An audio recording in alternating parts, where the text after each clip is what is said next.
All right, we are officially recording. This is the Coaches Kickstart Club call. It is March 20th, 2019, and I am actually in Florida right now. We have a overcast day, but still very, very pretty. I'm visiting with my parents, staying with my dad. My mom went to St. Louis, had to do some things back there, so I'm down here for a few days. So having some good quality time with Pops, which I have to say that I love. Okay, so today I was thinking about, it's funny, I got the message, I got the reminder, I was just talking about saying Kickstart Club call is tomorrow. I got that yesterday, I'm like, oh my God, I totally forgot about that. So I'm glad that I'm here. The Coaches Kickstart Club has been going on for a few years now, where people come and we talk about all things coaching. So my name's Jenn Barley. I'm usually alongside with Karen Sullivan. She's out though in California right now doing a corporate gig as we speak. And I've been coaching since 2007. And if you think about that, that's a long time, right? So I did my first coach training program in 2007. We're at 2019 now. So it's been coming up on my 12th year. I love everything about coaching. I geek out about coaching. And Karen and I have a lot of our own types of coach training programs. The one that is hot and foremost on our minds is the Get Real Leadership and Corporate Coach Training Program, which is going to be taking place in May. And the kickoff happens in May. It's a 20-week program. So I thought today would be really fun to sort of talk about the thing behind the thing from a thoughts, feelings, actions, and results perspective. And this ties into a lot of what we teach and what we train on. And I thought it might be a good place to start. So it's the thing behind the thing. So Karen and I talk about that, BTT, right? So the thing behind the thing. And often when we're coaching, our clients will come to us for one reason. And then what happens is we actually find out what they really want help with, because it's usually not what they're presenting with. So we're going to talk a little bit about that today, about how not to get caught up in a client's story, how to be able to use what we call TFR, to be able to navigate where it is that you need to go. And then also what to do when your client has what Karen and I call below the line energy. So whenever we're dealing with corporate or small groups or teams, we talk about above the line energy and below the line energy. And basically they're pretty self-explanatory, right? Below the line energy is destructive, negative energy that prevails either by an individual or by a culture. And above the line energy is going to be your positive, empowering, excitable energy, or possibilities energy, I should probably say more than excitable, that is also going to prevail within an individual or within a culture. So we're going to be taking a look at that, and we're going to look at 3 different causes of people to be below the line in energy. So the first thing that I want to do is I want to do a screen share, and I want to show you guys a very simple chart here that is about thoughts, feelings, actions, and results. And so basically we have a thought, right? And that creates or generates some type of feeling or an emotion that comes up that is then going to turn into an action or a non-action that's going to determine the results that we have. So TFR. So if I have a thought I'm completely overwhelmed, the feeling that I might have is hopeless or unsure or lack of confidence kind of feelings. The action might be that I go in the fetal position underneath my desk, and the result is I get nothing done, right? So you can see how one thing leads to the other, which leads to the other, which leads to the fourth. The other thing is just by doing a slight shift in that thought, you know, I have a lot to do and I can make a short list. The feeling could be hope or confidence. The action could be to do a to-do list, make that, and the result will be checking things off one at a time. Super simplistic way to be able to explain that. But the TFR approach is so important as we're coaching, because a lot of times we either get stuck in one of the buckets, we just focus on their thoughts, or we only focus on their feeling, or we only look at their action. So it's about how do we use all 3 of these to understand what's really, or well, 4 of them with the results, to really understand what's happening for our particular clients. If you're an action-oriented person, most likely you stick with action. Coaching the action, what can you do? What's your next step? What's one small thing? Before even getting to that place of actually what is the perspective that needs to shift. And so we're going to talk a little bit about how to listen at a deeper level to be able to understand that. So before I move forward, what I'd like to do is see if anybody has any thoughts or questions so far about anything that I've covered. So go ahead and just unmute yourself and ask away or make a comment, and then we'll go from there. So I'll just say that for me, I'm almost at 3 years of coaching, I think, and I feel like I actually have a real business now. And I love this topic because it comes back to these basics. And as I'm coaching business owners primarily now, or young, kind of mid-career professionals too, and it's all about the perspective. Yep. It's why people get stuck no matter what. Mm-hmm. So typically people come to us when they are stuck, or they may come to us even as a know-it-all thinking they're not stuck, but they are really stuck. And all of it is the perspective that has us blocked. And we have to uncover what is that perspective that then could have a different possibility come with it. So great, Lori, I love that.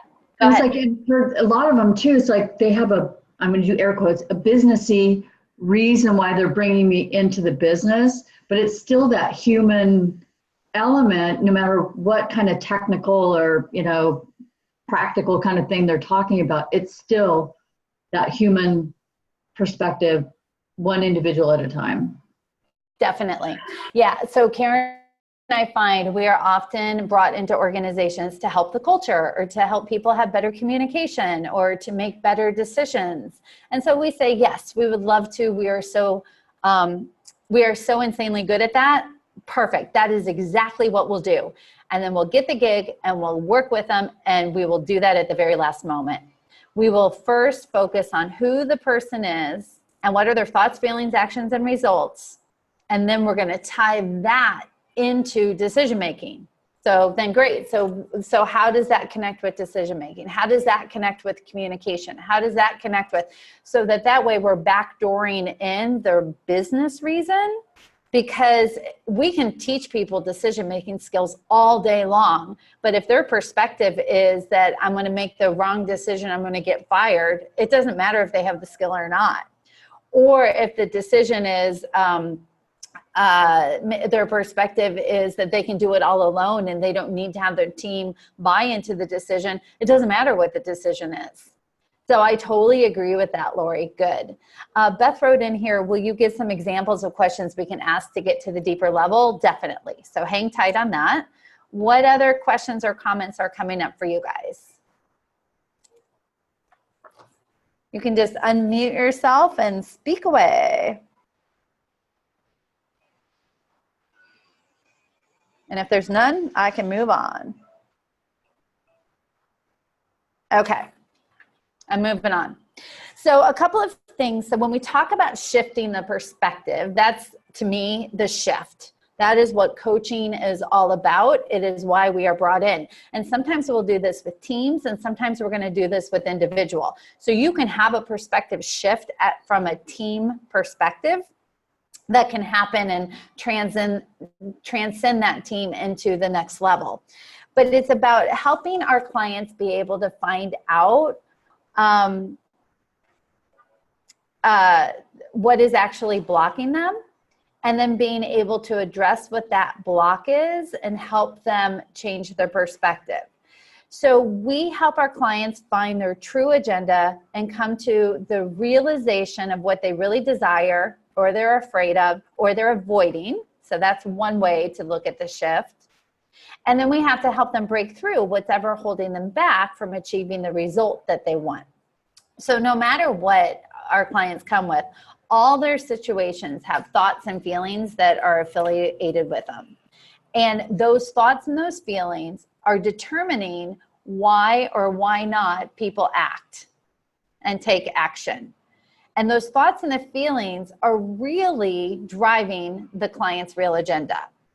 So, but as coaches, it's sometimes tricky because the client may not even be aware of what it is that's holding them back. So all the actions that we have, that we take or we don't take, are based on either a desired or conditioned emotional response to our thoughts. We all want to feel good. We want to experience less pain, and that desire is really powerful. So the reason for us not taking action could be that the true desire may not even be apparent of what's going on. So we're going to talk about 3 below the line perspectives that have people stuck. So when you work with leaders, organizations, teams, etc. So the first one is the perspective of being at the effect. Okay. So the first thing you have to do is be able to listen to what the client's saying to be able to know that that is the perspective that has them stuck. Ways to hear that. I'm going to give you phrases that your client might say. Everyone is talking behind my back. My boss never asked me my opinion. I'm always left out. Things are out of control. My job's out of control. My boss is out of control. Our team's out of our control. My kids are out of control. They're going to talk when they tell their story. So they're telling a story, and let's say they say, you know, I just don't even know what to do. My boss and I, we just don't see eye to eye. He never asked for my opinions. I'm left out of important meetings. And the other day he did blah, blah, blah, blah, blah.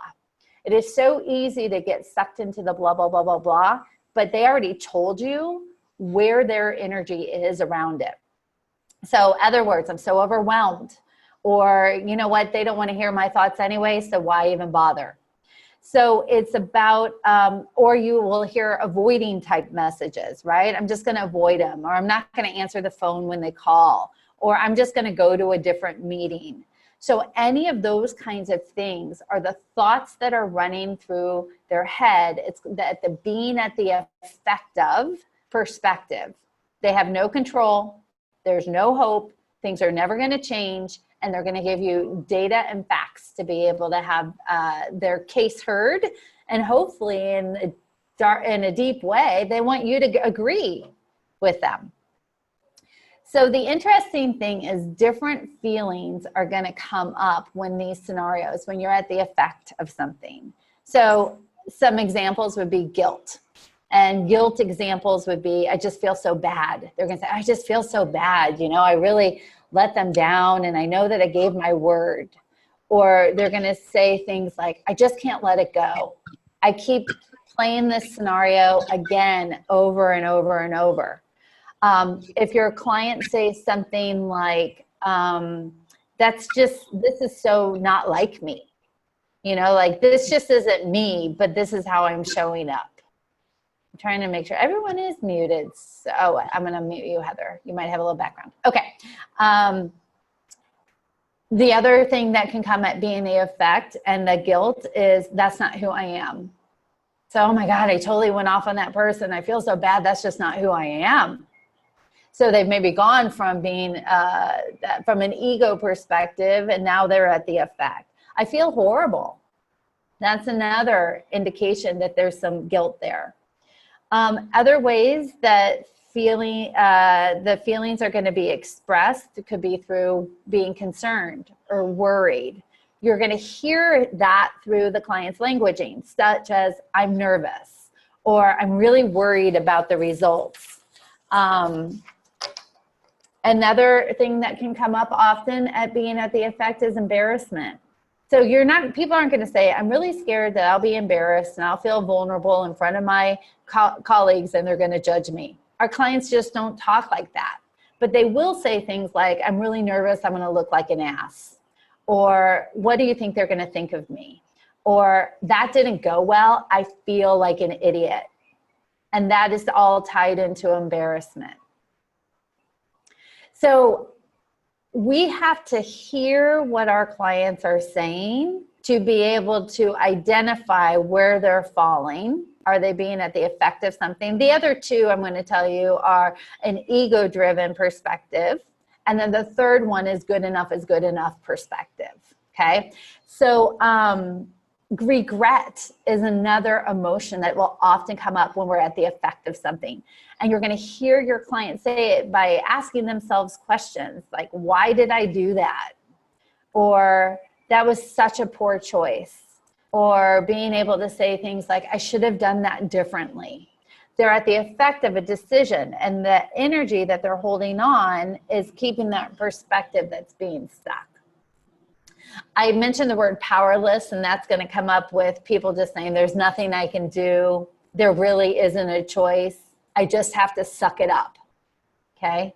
So every single outside of the story, and the story is going to be, details. Bob and Sally talked about this and they were late to the meeting and I didn't get invited and I presented and I stammered 4 times. Like all of that is nothing. It's giving evidence to the way that they're feeling. So we have to really hear when there are statements about how they're thinking or how they're feeling to be able to know what perspective is there. Things that will show up in terms of action often is procrastinating. And you're going to hear it, I just can't get started. Or I'll think about it next week. Or I always put those kinds of things off to the last minute. And that procrastination is a delay mechanism. So when people are in the at the effect perspective, their thoughts are going to be no hope, why bother? Their feelings are hopeless or guilt or regret or powerless. Their action then is going to be forced or limited or withdrawal or avoidance. And the results are going to be that they're not moving forward. So really being able, so here, Beth, are some of the questions that you can ask when somebody is showing up at that, right? So, now I wouldn't lead with this one, but it's one of my favorites. So how is being at the effect of this situation protecting you? And that's a great question because it's a choice to be at the effect of something. So how's it protecting you? Part of it is also highlighting what feels in control and what feels out of control, because often people at the effect will generalize. Life is like this. People are like this. Work environments are like this. We need to be able to zoom in to be able to understand what about this situation feels out of control and what about this situation feels in control, because both exist. And that's when you start to build up the perspective that there is power and there personal power, personal hope, and choice. Let's see what else I have here. And we'll stop in a moment just to check in with people. So also when it comes to their story, you can actually ask questions about the story that aren't about the story, right? So some examples of those are, how much are you giving up by staying attached to this story? Or what's it going to take to let go of this story? Who could you be without this story? If you could write a new story, what would you want it to be? Okay, so one is, and it's not asking about the details, but I know a lot of us here know that how you do anything is how you do everything. And the story is a representation of how we do everything. So the skills that are super important in this are reflecting, being able to give back to the person what you're hearing. It's about validating their experience, but yet not letting them get stuck in it. Allowing the client to vent if need be, but then being able to come in, and you always want, so the thing with somebody who's at the effect, they're usually complaining about other people, other situations in life. So part of it is that we have to let them clear that energy if they need it, but we also have to get them to start to take responsibility. So what part of this do you own? Great, so I hear that you and your boss are not on the same page at all. And I'm just really curious, is what part of this is your responsibility, or what is 2% true about your experience that you've created, those kinds of things. This is about moving the client from past to the present. And it's not my favorite. It's probably my least favorite tool is reframing, because I feel like it's sort of trying to talk people into turning that frown upside down, I'll be honest. But it could be, you know, what is something that you're learning about yourself from this? Or if you were to find a silver lining, what would that be? I definitely, if I use the skill of reframing, the client needs to reframe it as opposed to me reframing it for them. So that's around being at the effects. So let's take a moment, and what's coming up for you guys as you listen? What did you hear? What stood out for you? Go ahead and unmute yourself, interact with me, and we'll go, before we go on to coaching the ego.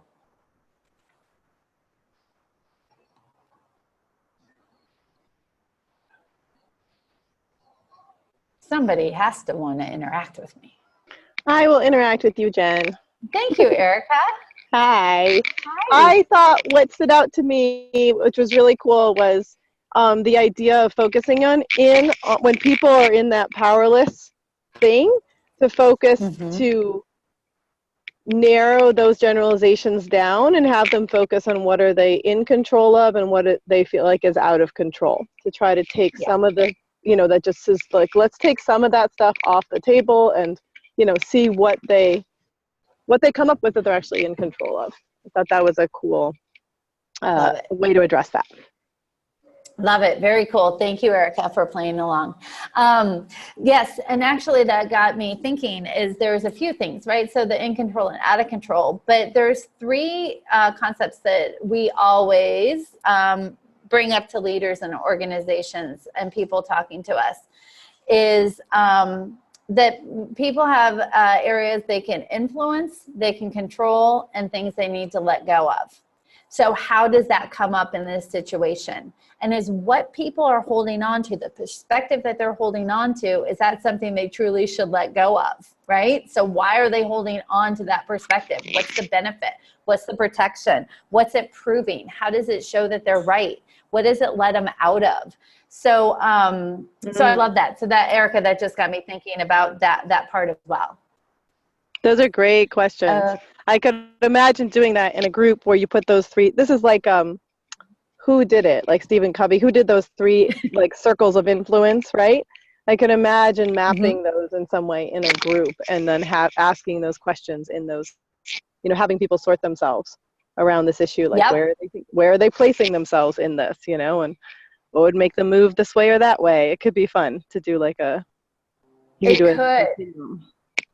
You could even do like tape on the floor and have different sections, and then based on the topic of the team of what's happening is, so here's what's happening with the team. For those of you who feel that everybody walk to the influence, what do you have influence over? Like you could have a whole bunch of moving around, or give like a certain part of the challenge that the team is facing, have them go identify where they feel about this particular situation. And then let's say 5 people go stand and let go of it. What do they need to let go of? Yeah, there could be a lot of fun. Yeah, very cool. Could be fun. Yeah. Good. Let's see. Lori, were you going to share something or no? Yeah, so with this, I love that influence, control, or let go of, because most of my clients now are smaller professional service firms. So you can't really hide like you could maybe in a larger organization. And so there's a lot of this stuff that's so below the surface that doesn't get communicated. And so there's just every firm that has engaged me to date, there's a lot of that energy of everybody's at the effect. And there's not a lot of verbal finger pointing, but there's almost like you could feel energetically a lot of finger pointing and a lot of being attached or attachment to being right. And I was reading a book or listening to a book not that long ago where they talk about a well-funded defense system, which is you're defending your evidence of why everybody's wrong. And it's kind of a powerful concept when you think about it. It's like how much energy gets invested in how everybody else is wrong. You know? It's so true, Lori. I love that. I am a big believer that we all collect evidence to support our thoughts, right? So this culture is horrible. They don't care about us. And yep, they did it again. Yep, that email went out and they didn't tell us. Yep, that information came out late. And what happens is we're feeding our need to be right. And we do it all the time. We'll do it with people who drive cars. We'll do it in an office environment. We will do it with our own inner critic. So if our inner critic is super loud one day, we're going to say, yep, there I go again, couldn't pull it off, and nobody wants to listen to me, and she just interrupted me mid-sentence. We're constantly doing that. So a great strategy with this is to say, when someone has it, say, you have a lot of evidence of why this is true for you. And I get that. Like, I understand that. That sounds like it's happening. Give me 5 evidence to the contrary. Give me 5 examples of where that's not true. If you were today to go look for new evidence that would support a more balanced approach, not even to make people happy, a balanced approach to this situation, what would that be? So it's okay to point that stuff out. And I love what you said, because there's a lot of defensiveness. It's so easy to blame other people because then we don't have to take responsibility for it. So good. This question came in from, let's see, how to manage when you want to empower the client, but they feel defensive that the coach is not agreeing or allowing them to fully stay in blame. So if you have a client that gets mad at you when you are sort of calling out their being at the effect, the great news is just say, congratulations, you're no longer at the effect. You finally stood up for yourself. Or I don't know the right words, right? Oh my God, you stopped being a doormat. Oh my God, you do have some fight in you. Oh my God, you do have passion around this. Let's use that energy for something constructive as opposed to getting mad at me, right? So there's a lot of different ways to be able to say it, but that's super important to be able to do. When your client gets pissed at you because you won't let them stay a victim, hip hip hooray. Like, that's actually really great. So the other thing is, so let's take it to the extreme, right? So somebody who just won't, and they're in that wallow life is, I'm at the effect. At some point, you may, as a coach, have to say, we've been talking about this for 4 times now, and I do see there's a huge hesitancy to try to work through this. I'm wondering if we should continue coaching. And being just, boom, people have to take responsibility, because if somebody's at the effect and they're not willing to shift anything, then they become uncoachable, and more so than any other below the line energy that happens. So I hope that helped. I have a little curly Q kicking out right here. Look at that. That's funny. Okay. But that's not why we're on the call. We're moving on to our next type of below the line perspective, and that's the ego. And it's sort of what Lori's talking about a little bit with the need to be right ego. So when somebody is in a huge ego place, and they are in their ego and they're acting from their ego, you are going to hear that through a lot of use of pronouns. When they're telling you what's happening for them, they're going to say they, them, he, she, everyone. And you're going to, the moment you start hearing the pronoun as opposed to, I really want to understand a little bit more why I, versus, well, he said this, she said that, he didn't invite me, they didn't do this. So you're going to hear it also in the way they talk about other people. So Karen and I are on retainer with an organization, and they get X amount of coaching sessions a month, and we get paid a flat rate and stuff. Most of the calls that people call are about other people. They are not necessarily about themselves. How did they deal with them? How, their boss does this. He said this. She can't get along, all of that stuff. So you're going to hear it though, and their thoughts are going to come across in their language, right? So it's going to be things like, they're going to say, they aren't pulling their weight. He's such a jerk. She's completely insensitive. He should know better. She should, she never does what she says she's going to do. They didn't take out the trash. Put in whatever topic it is, you're going to know that the blame is there, and that blame comes from a very egoic place. When there is negative name calling, they are in a place of ego. Idiot, jerk, those kinds of things. When we say he's such an idiot, what that's saying is, but I'm not. I'm so much more evolved than that person. At least I'm smarter than them. And it's a way that our ego tries to help us feel better about a particular situation by calling out the shortcomings of other people. The way that it's also going to show up is if there's a lack of trust. You're going to hear skepticism or lack of trust, again, through the way the client speaks. There'll be things like, something's off about him.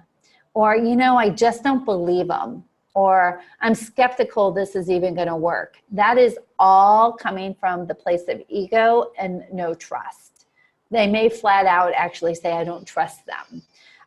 Or they may say to somebody about somebody, well, they need to earn my trust. So you're hearing what is their relationship around trust with these kinds of words. Control and entitlement are really big at the ego space of perspective. So you're going to hear it with, if I want it done right, I need to do it myself. Or just do it my way. Or it's easier for me to do it myself. That's from an ego place. My time's super more important. It's just easier for me to do it. Because I said so. That's a big one, right? That comes from a place of ego or entitlement or pulling rank, as I like to say. If I don't do it, it's all going to go downhill. I have to follow them around or it won't be done right. Micromanagers also fall into this category. Don't they know who I am? You'll hear that a lot at when airlines are delayed. It's funny to listen to people say, well, don't you know who I am? Or I have this important meeting, or I have to get there. Like, that's all coming from a place of ego. So the feelings that this level of energy comes up is things such as like resentment, right? Or so resentment is, I can't believe I always have to cover for him. Or resentment of saying, well, if so-and-so would just pull their weight, we'd all catch a break. So sometimes you have to hear the feeling behind the actual thought. Anger is going to be here, frustrated, right? So frustrated is going to come up in sentences like, I'm totally annoyed with Bill, or I can't believe how that was communicated, or I'm so frustrated on how that was handled. Greed also.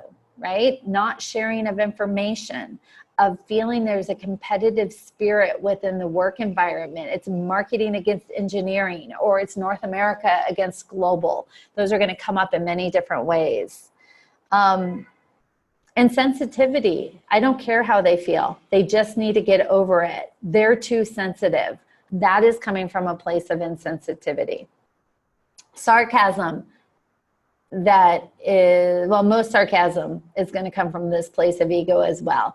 Typically, sarcasm is at a quick-witted quip at somebody else's expense, is usually how that comes out to play.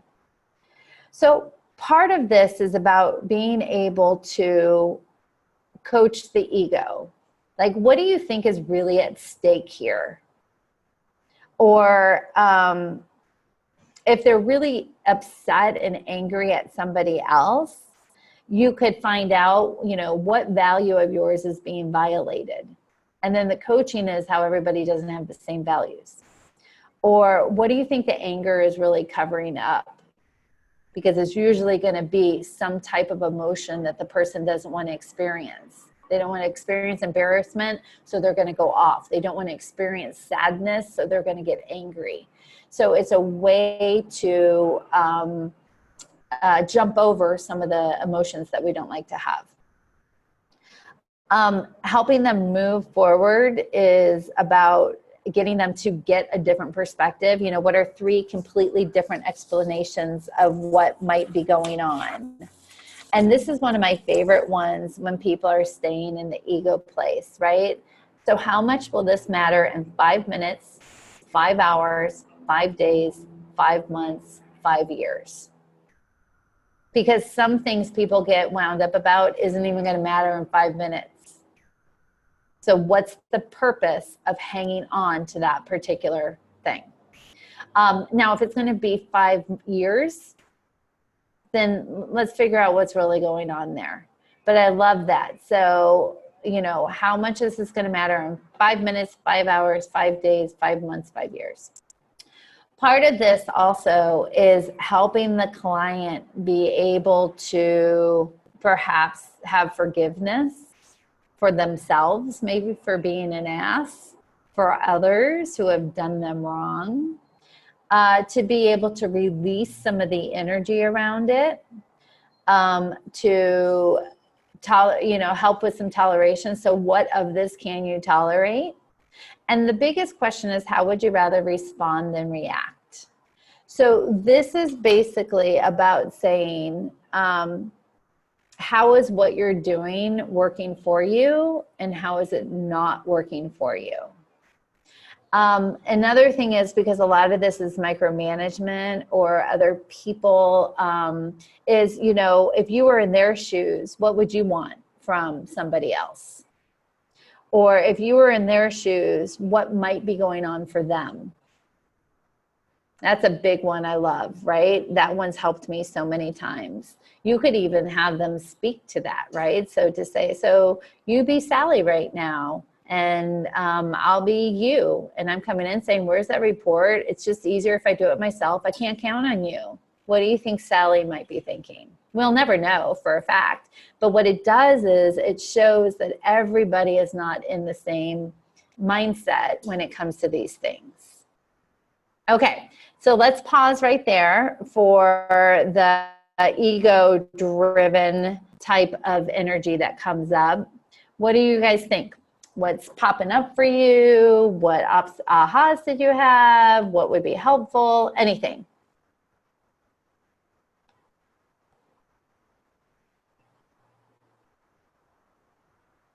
I love all of it. I do. Because, and this is what and I'm not saying this just because, but it's just the way I feel. This is what I love about you, and this is what I love about Karen, and this is what I love about the two of you together. Because you, my love, have this unbelievable brain that works like this, that pulls it all together, but you see things in a way that is easy and it's beautiful. And when you articulate it, and when I can't speak for everybody else, but when I hear it, I get it. It all makes sense. And I've heard it before. And every time I hear it, it's like the first time I've heard it, because you bring it that way. So it's fresh again. It makes me think and consider and write down and extrapolate. So that's it. Thank you. So it's funny, Rena, that you say that. So Karen and I have been working on some of our messaging and like, what are we really good at and where are we going and all of this. And one of the things that that you just validated is that we feel that we have cracked the code on quick adoption of these kinds of concepts. You have. And that's actually part of what, and that's what we tell people now when we go into corporate, is to say within 45 minutes, you will have a new language that is easy to understand and that will start to take root within an organization. So cracking the code on quick adoption. So I love that you said that, because we've just been able to articulate it. Right? That is a book? Could be. I hope so, because that would be one of the most valuable tools you could ever bring forward into this world.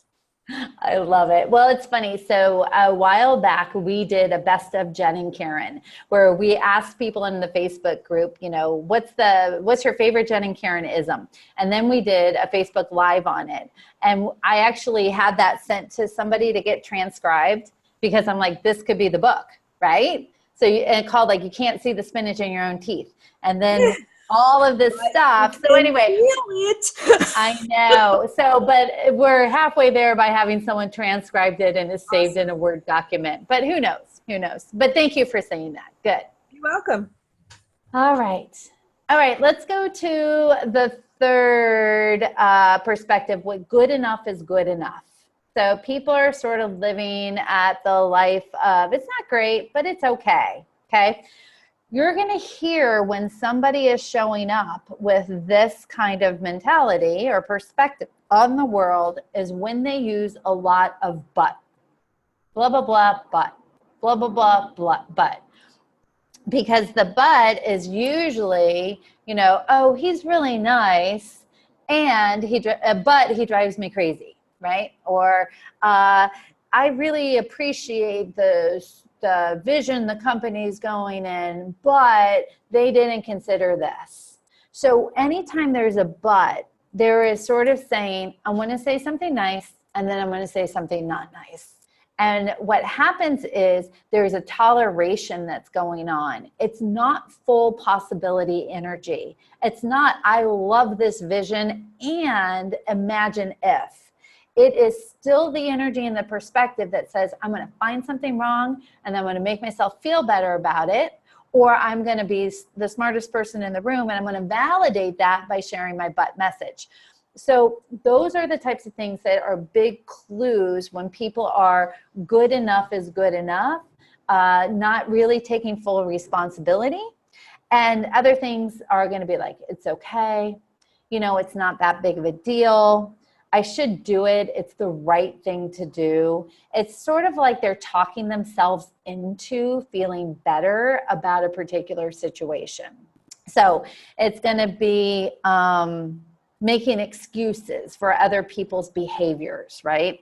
So he didn't mean to do it. He just doesn't know better.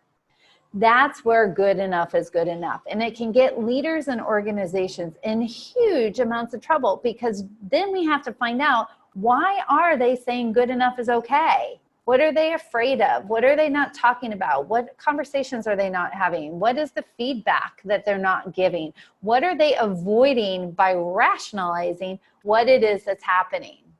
And it's usually, I don't want to cause waves. I would explore their relationship to conflict in a major way, all of those kinds of things. The other is that sometimes people will take the approach with their teams and say, I know it's tough now, but it will work out. And they're trying to use that as a connection and a moving forward kind of piece. The challenge is when the leader then doesn't work on the toughness with their team to be able to have those conversations. What ideas, not to have a vent session, but just to be able to say, how do we manage this? Or what's working, what's not working? Doing the deeper dive into what it is that the team actually needs. Another way, depending on how people say it, is when people say, well, I guess everything happens for a reason, as opposed to, in my heart, I know everything happens for a reason and I don't have any negative energy about it. But it's more from a place of, well, I guess I'll find my lesson someday, or I know that everything happens for a reason. The other thing is that when people have a fear that they don't deserve more than good enough, right? So don't mess with it. We just need to leave it be. We should count our lucky stars. We should, you know, thank the heavens in the sky that we're dealing with this, not realizing that is the perspective then they don't deserve it or they won't be able to sustain success. Is there a fear of failure that might be there? Do they just kind of want to skate by? When people might say things like, well, I really know how to play politics. That's actually good enough is good enough. I'm going to ebb and flow on how to do it, as opposed to understanding organizational dynamics, which are two completely different ways of going about. Some of the feelings that can come up with good enough is relief. You're going to hear it like, oh, we just got through it. Or thank God that's over. Or at least they dropped that topic. Maybe we can just move forward. Or I'm looking for the silver lining, because silver lining gives us mentally relief of what's happening.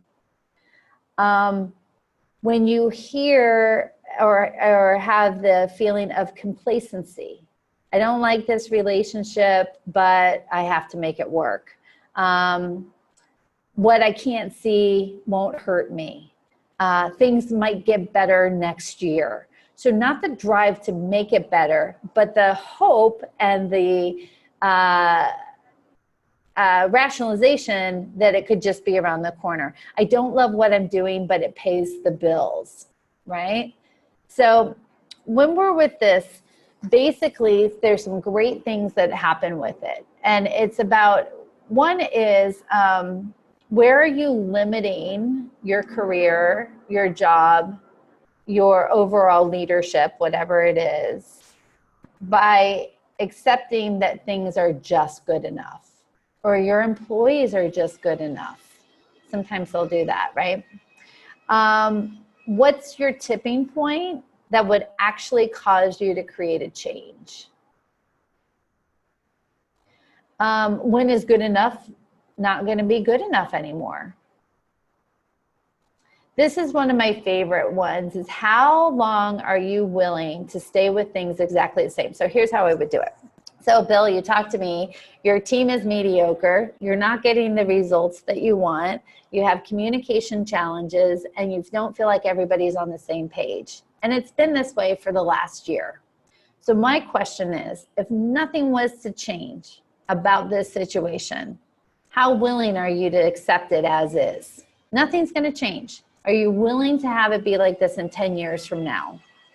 And he'll say no.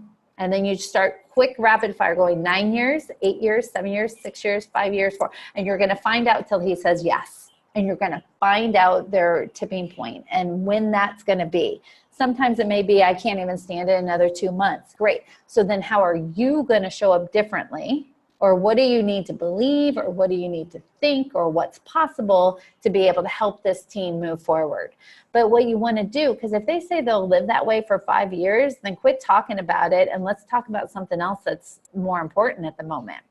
But it gives you the ability to find out where their tipping point is. So let's say they say, well, I can do it for 2 more years. Okay, great. So what is the perspective that really needs to shift that's going to give you the hope that it can change? Even things like that. Well, I have to believe that people care. Okay, great. So right now, you don't think people care, and that's holding you back. How true is that? Give me the evidence. Just like we talked about with Lori, give me the evidence of how people do care. Give me 5 ways that you know Mary cares, even if it isn't the way that you think she should care, because everybody's going to show that in different ways. So a lot of things that can happen here with good enough and good enough is being able to do brainstorming, being able to create a vision, being able to talk about possibilities, and being able to get them to define what great would be. So a big thing here, just in general, with these 3 different mindsets, being at the effect, or ego-driven, or good enough is good enough, the key question is about to shift or not to shift is the big question when it comes to coaching. So if there's a lot of energy around the emotion, people may not want to shift, right? So let's say someone's really angry and they're venting and they're committed to their anger, right? And they don't want to shift. There's a few ways to be able to talk about that, right? So asking them what's going to be most helpful right now. What do you really need from me? Yeah, you got a lot going on here. You are wound for sound. What do you need from me right now? What's going to help you process this is another great question. So part of this with the emotion is that it's about helping our clients get the message of the emotion, right? They need to feel the emotion to get the message. And it's not, that's one of the reasons I don't like the reframing.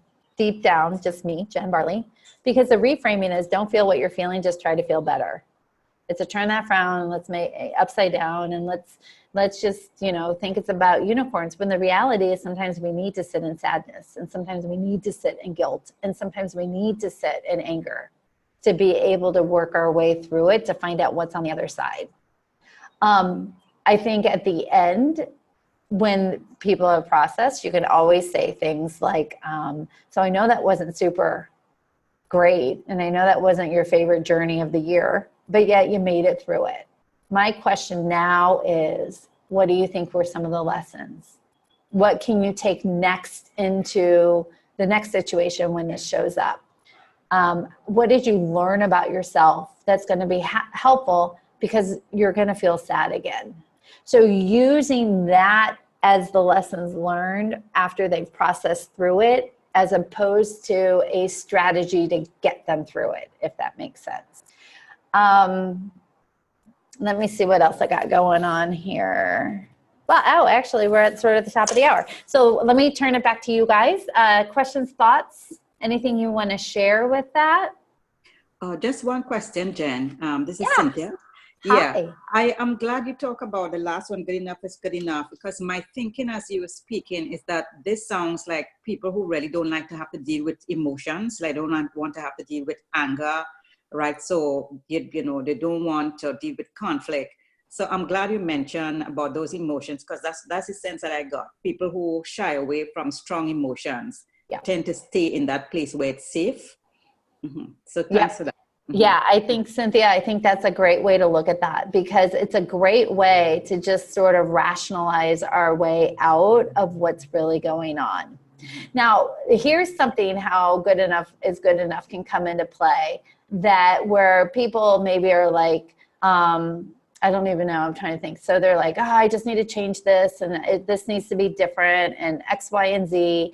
But I don't have the time, I don't have the space, I don't have the emotional capacity to deal with it. So great. So how can you allow this to just be good enough for now? So it depends on what direction they're going for, right? So sometimes when people are spending a lot of they're at the effect of their schedule, of the time, of other people for hitting some of their goals, and it really just doesn't fit, or it's not a priority, or it's not high on the list.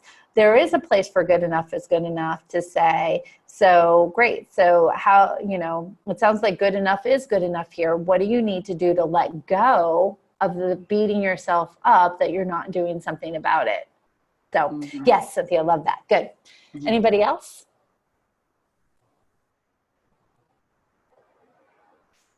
No. All right. Well, this was go ahead. Is that Lori? Go ahead. Thank you. It's one of the things that I'm finding consistently is, and it fits in here somehow, is conflict avoidance. And what they fear, this is my thinking, is what they fear it says about them if they are candid. And so it's the difference between being candid and confrontational. Yes.